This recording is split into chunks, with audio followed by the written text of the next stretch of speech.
धीरे धीरे मामू कान पर सुनो तमामू धीरे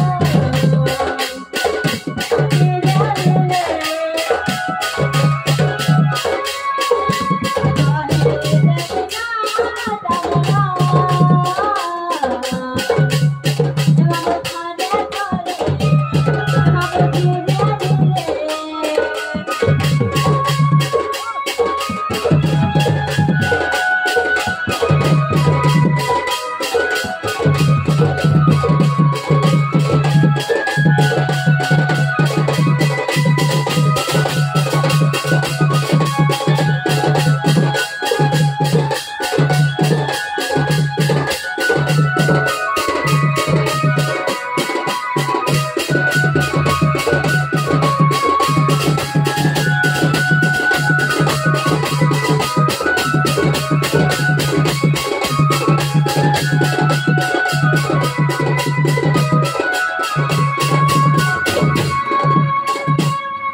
मैं कहे दिल को पिला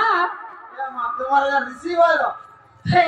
हटा तुम्हारी ना नहीं चले केना ना छे केना से चलवा हटा भी नहीं जानवा जानती ले पछराती गांव मामो या माया का जनता जन सुबह तो रात दिन अपना ही जब हम मामो हटावर गुरु सिने भी ना पड़ी के मन भी नहीं पड़ी बात नहीं तो कहानी नहीं नहीं पड़ी मामो तुम्हारा आधार कार्ड का दिए कोई जो हमार कुत्ता अरे परिचय वाला हमर केसर मास्टर यहाँ करे परिचय पढ़वा नहीं है पूरा देखो हंता का छिना गो मामो इनो ना कह दिले ने छड़ो का पिला हंता है तुम देख तक ठीक है शांत के के भरो मोटा का हला जी बहुत बात रात के भी सुगना शांता बोल लागवा हटा बोल लागवा ए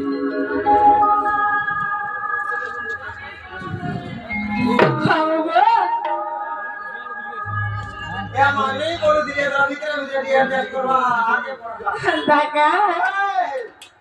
अड़ा जाने चलो बाबा को ना एडजस्ट करो और केरा आ क्या लड़े जी वो एडजस्ट ना करे अरे